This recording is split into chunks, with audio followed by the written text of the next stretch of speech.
Alright, so in this video, I'm just gonna use that stepper motor I have and just gonna show you what the output is for generating. Just gonna put it right to my drill at its fastest speed. This motor is just to discharge the capacitor bank that I'm charging. It's only at like 6.6.5 volts roughly. This is the output AC from the servo motor that's getting rectified through the diode to charge the supercapacitor bank. So as I spin this up, you'll see the charge and the voltage. So we're putting in 1 watt at 10 volts. And the voltage is climbing.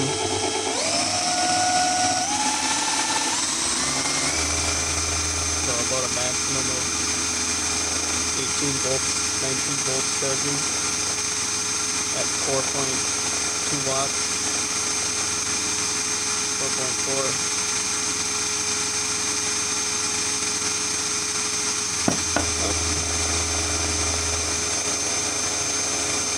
4.7.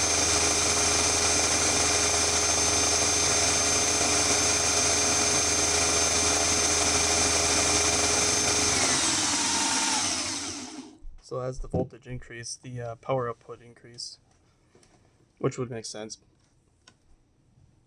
So that's not too bad for a small little thing like this. Probably 5 watts, but I think if you actually use an actual generator, it'd probably generate more. Not really sure though. It doesn't seem to take as much load from the drill, but this drill, like a drill has a lot of torque, so it's hard to say. Like, it doesn't seem like it really takes much.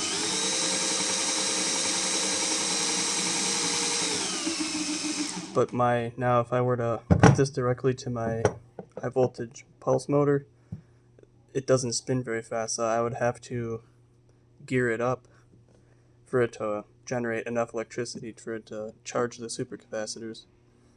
So unfortunately, I would have to either use gears or belt and pulley. But I mean, it seems like it could possibly work. I would just have to get something to gear it up to make it spin faster off my shaft. But then when you do that, you have losses, which I'd rather not do that, but I have no choice, I think. But I don't know, a stepper motor might be a good option than just running off of direct coils from the motor itself. But at the same time, it's less efficient because I'd have to gear this up to spin this faster. But it's just the working principle of a generator here. A stepper motor, generating electricity, and then I can discharge that into this motor here. And you can see the voltage going down. I'll put a load on this motor. It drops very quick. This is a 24 volt motor, DC, just a brushed permanent magnet motor. I'll spin this up again.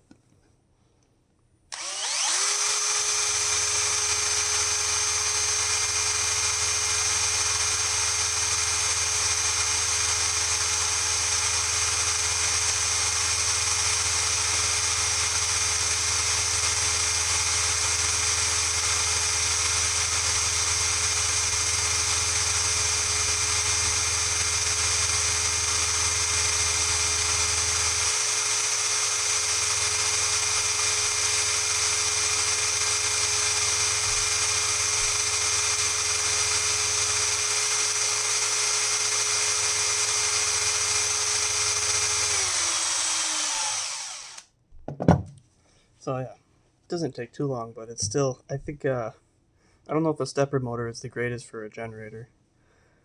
I'm kind of having mixed feelings about this. Because when you consider how much time it took to charge this small capacitor bank, it took kind of a long time. And it made, at its peak, it was almost getting to 5 watts, which isn't too bad, but I think an actual generator would make more. Or even if you used a DC motor, I wonder if I even use this, it probably would generate more. I should try that now. Yeah, let's try that. Let's just try it. I'm gonna do it. Well, then I don't need to rectify it either. That's another nice thing with that. Let's see what happens here. Alright.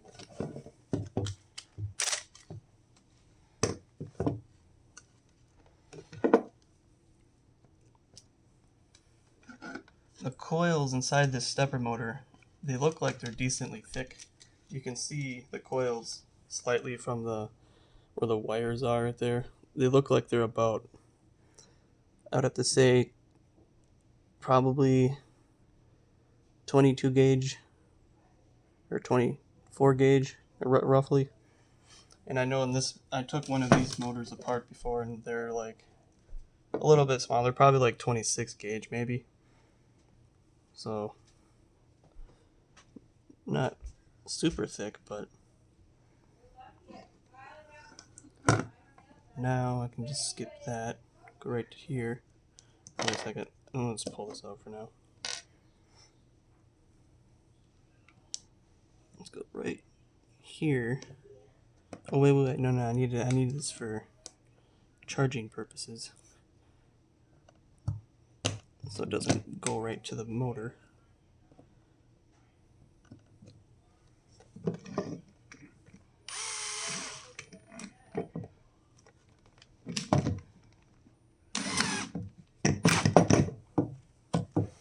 Alright, do I have this going the right way now?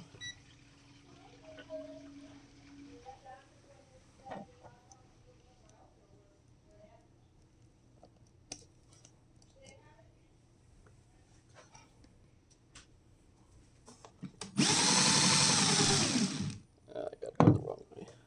Well, I can just reverse the spin, right? Yep.